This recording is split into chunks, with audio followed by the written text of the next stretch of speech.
Obviously kind of a different game than you're used to playing. From your perspective, how did your team handle this evening? Very well. Like you mentioned it, you don't often see kind of things transpire the way they did tonight with how players had to be told and all that stuff. And I thought our older guys' leadership group were fantastic with it. So the game was the most important thing. You deal with stuff after the fact, and I was very proud of the way they did handle themselves tonight. How hard is it for you maybe to, as a coach, when you see a couple of players that you've been close with? How challenging can that be for you?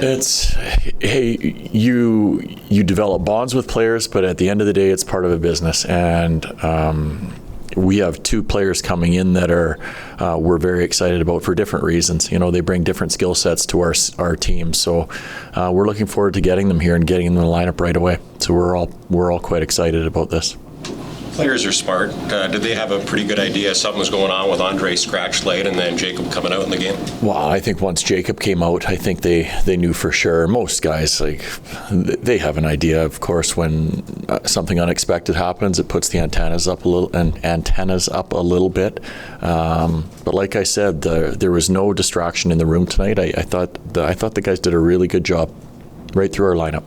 From your perspective, at what point today did you get sort of an inkling that your plans for tonight might need to change, and sort of how did you, I guess, roll just so to speak? I think it was about 5:30. So it was late, like for all of us. I haven't even really talked to Connie, to be quite honest with you, about it, how long they were working on it. It was something that came together, and so at that point we had an idea that we were not going to play Kuzi tonight, and then things just kind of went from there.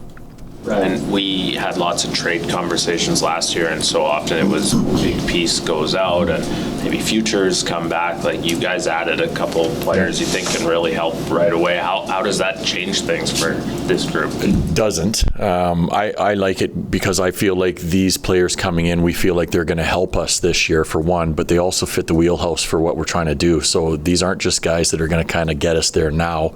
We want to grow with these players as well.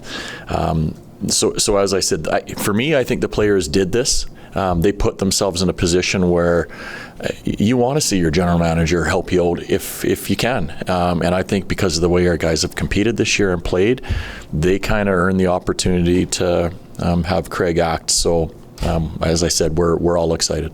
Understanding you've been sort of just assessing them as part of the team rather than individuals, what jumps out about the two new additions?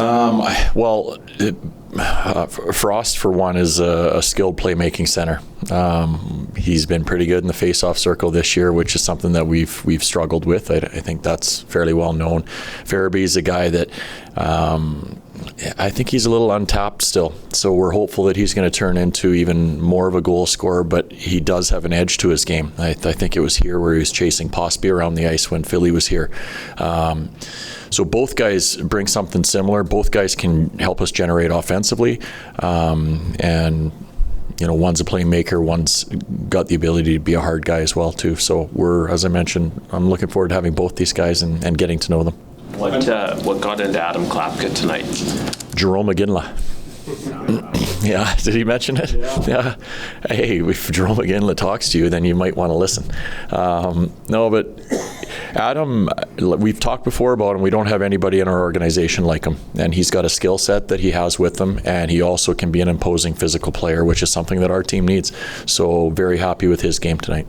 Understanding that you've hardly had time to digest this trade, have you spent any time at the whiteboard trying to figure out where these guys might slot in? I have an idea in my head, yeah, and we'll see. I mean, I think a little bit of that's going to see if there's chemistry that gets developed shortly with certain people, but I have an idea as to where I'd like to start them. To Adam's game, he had a nice little breakup to start the third period there defensively. What's your thoughts?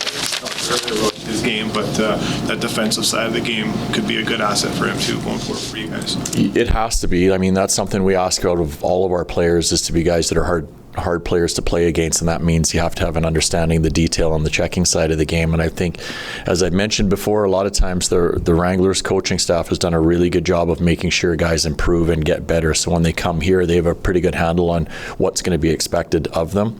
And Adam has put the time and work in, and he did a lot of good things tonight, as I mentioned.